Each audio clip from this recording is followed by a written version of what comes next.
नमस्कार, मेरा नाम है कनुप्रिया सत्तन और आप देख रहे हैं अमर उजाला मध्य प्रदेश छत्तीसगढ़। आज चुनावी नतीजे आए हैं और मध्य प्रदेश से सबसे ज़्यादा चौंकाने वाले नतीजे आए हैं क्योंकि 29 की 29 सीटें जो हैं वो भारतीय जनता पार्टी के खाते में गई है।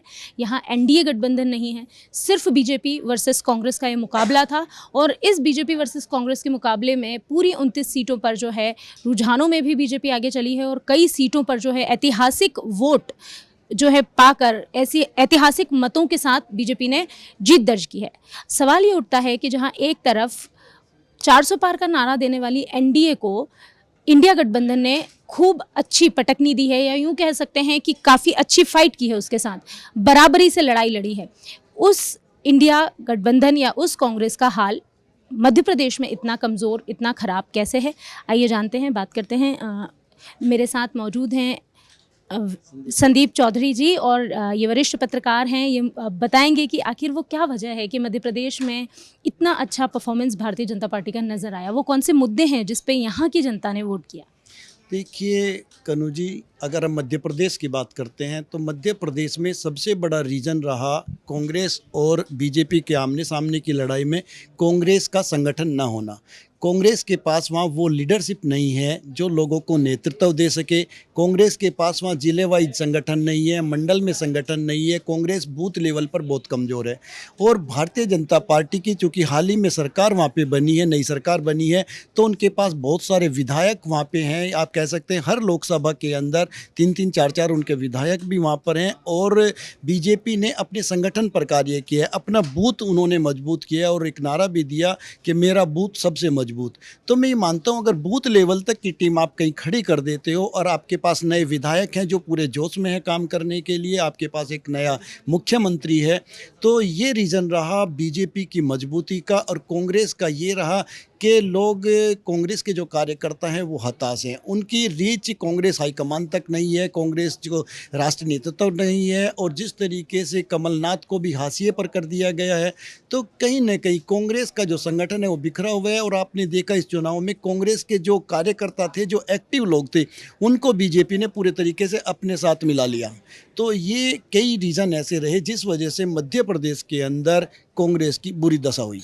अगर हम बाकी स्टेट से कंपेयर करें मध्य प्रदेश को तो वहाँ भी कई ऐसे विधायक, माफ़ कीजिए, कई ऐसे सांसद हैं, कई ऐसे विधायक हैं जिनके रिपोर्ट कार्ड्स अच्छे नहीं हैं, बावजूद इसके जनता उन्हें बार बार मौका दे रही है। सिर्फ पार्टी को देखकर, जैसा कि आपने कहा कि विपक्ष कमज़ोर है, लेकिन विपक्ष कमज़ोर विधानसभा चुनाव के बाद हुआ, उसके पहले खुद भारतीय जनता पार्टी वहाँ पर अपनी अंतिम सांसें ले रही थी। अचानक से शिवराज सिंह चौहान ने एक लाडली लक्ष्मी, लाडली बहना योजना जो है उसकी शुरुआत की और उस बहना योजना के बाद से जिस तरह से मध्य प्रदेश में भारतीय जनता पार्टी मजबूत हुई, फिर यह भी कहा जाने लगा कि क्योंकि शिवराज सिंह चौहान की जो भूमिका है उसे कम कर दिया गया है, उनके कद को कम कर दिया गया है, तो ये भी एक है जो कहीं ना कहीं इस लोकसभा सीट में बीजेपी को नुकसान दे सकती है, लेकिन ऐसा कुछ हुआ नहीं।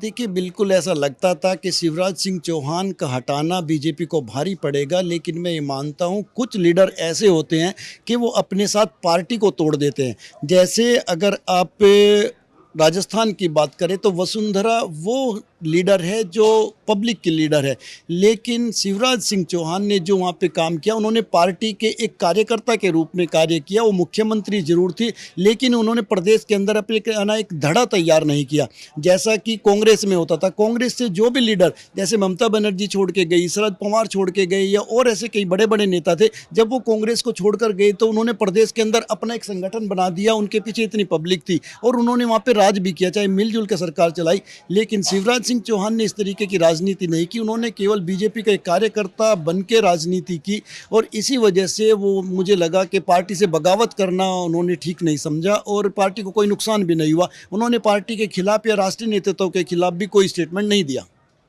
तो भारतीय जनता पार्टी की जो जीत की एक वजह है वो ये भी है कि मध्य प्रदेश में जो बीजेपी है वो एक होकर लड़ रही है। बिल्कुल, मध्य प्रदेश के अंदर बीजेपी में कहीं कोई फूट दिखाई नहीं दी, बल्कि कांग्रेस के लोगों के साथ भी उन्होंने, चाहे वो सिंधिया जी हों या दूसरे लोग हों, जिनको अपने साथ मिलाया, एक साथ लेकर के चले और अपनी मजबूती का उन्होंने परिचय दिया और इसी वजह से कांग्रेस को उन्होंने हाशिया पर धकेलने का काम किया।